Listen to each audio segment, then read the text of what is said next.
Welcome to Locker Room OT at wearegreenbay.com. Joining us tonight is De Pere head football coach Chad Michaelwitz, along with defensive lineman Elijah Wright. Fellas, thanks for stopping by. Thanks for having us. Appreciate it.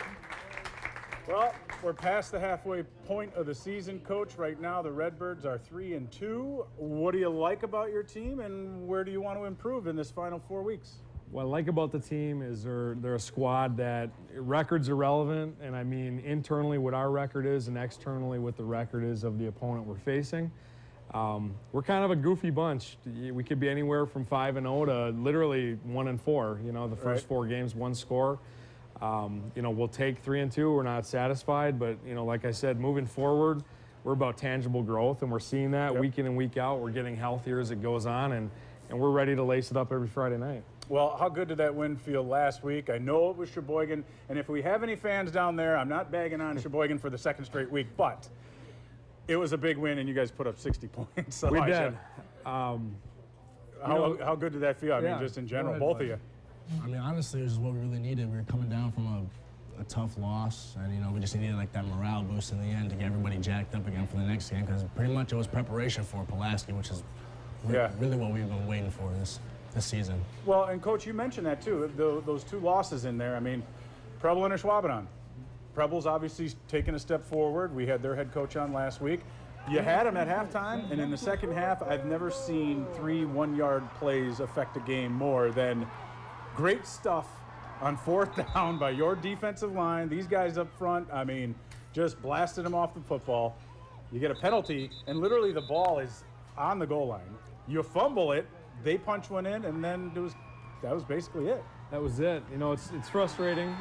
The guys executed at a high level, especially defensively, to have your back against the wall, give your team an opportunity to keep points off the board, and then we cough it up on the next play. It's a really, really bizarre sequence.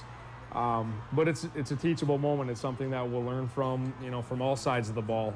You pare those things down, and, you know, the defense had a great stand, but we let them get to that point on the field. Right. It's a tough ask to put the offense on the field in that position. You still have to protect the football. So all around, just a teachable moment for the football team. You got to clear something up for me. On that game, the clock is winding down.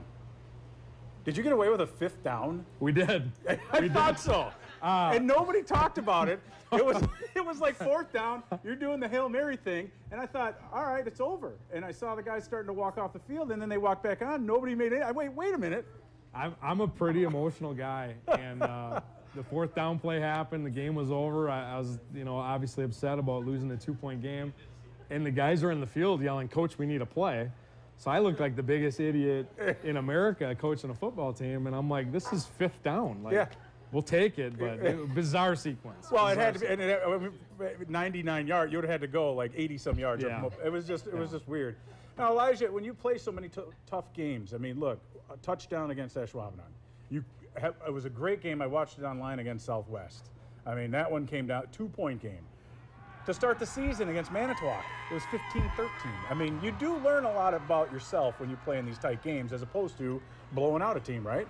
Oh, yeah. One thing that we really stress is just events that happen. E plus R equals O. And when the events happen, if it's tough, you really got to – depends on your outcome. I mean, the outcome is what the response is.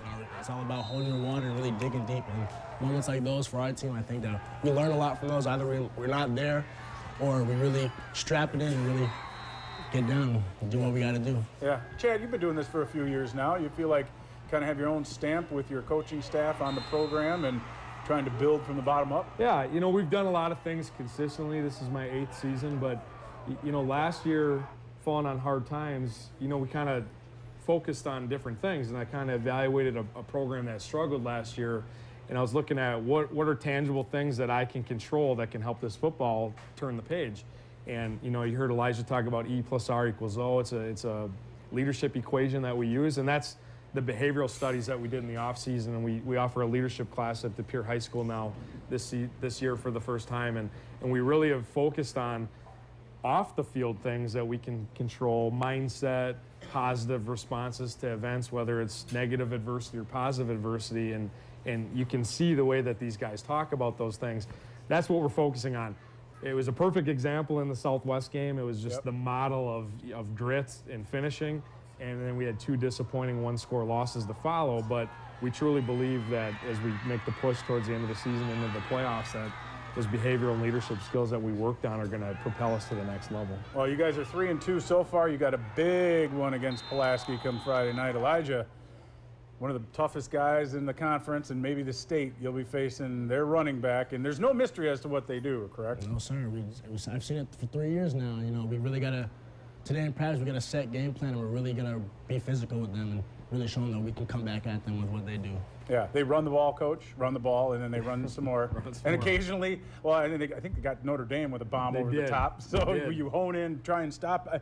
There aren't many teams that just do that. No. You got Menominee up in the Maroons, in the UP, but whether it's the single wing or Wildcat, whatever version you want to call it, they just ground and pound. You know, it's a pain, and what you try to do against a Pulaski is find a way to dictate the tempo of the game, because that's what they're focused on. They're playing 2 coverages, they're playing one style of offense, and they want to play their style of football. And if you don't find a way to change that momentum, you're playing at their pace. So that's the challenge that we put to the guys in a week like this. Well, Elijah, as the season winds down here, after that, Sheboygan South, and then you got 2 tough ones, Bayport, Notre Dame.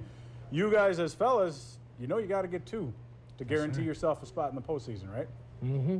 I think this week is really one that we really think we can get done, because we've been hearing so much about Pulaski, but we've broken them down, and I think we really got a good game plan that can really show them that we can do it and we can stop them, especially in their house. Right. Well, and Chad, the guy sitting next to you there, may look like Reggie White in terms of the numbers, but he's a little more like Jason Taylor, if you ask me. He's a stud. What kind of impact has he had? And he's got a bright future ahead of him. He does. He's got a very bright future. And without going too deep, you know, he's been with us on the varsity since his sophomore year, and we had him pegged as a freshman as a guy that's just going to be an immediate impact player. And he was, and he deserved to be on the varsity. I think he'd be the first to tell you his junior season, he was a little bit disappointed with his own productivity. Right. But he had the right mindset going into it in the offseason, and he really put his time in the weight room. And now what you're seeing, I mean, he's putting up gaudy numbers that are ridiculous, and you know how far accolades he'll get at the end of the season will depend on the success that DePere has. But he's a game changer. He's a game changer. Jason Taylor, he's kind of a, I hate to say undersized because he's a big enough young man. A little bit undersized, but he's quick, but he plays much bigger than he is, and he is an impact player. I was going to say that. He's getting double teamed a lot more this season than in the past. So, like coming off the edge, right? Yes, sir. And you can actually tackle the quarterback. Yeah. As opposed to the NFL these days, right? Mm-hmm. All right.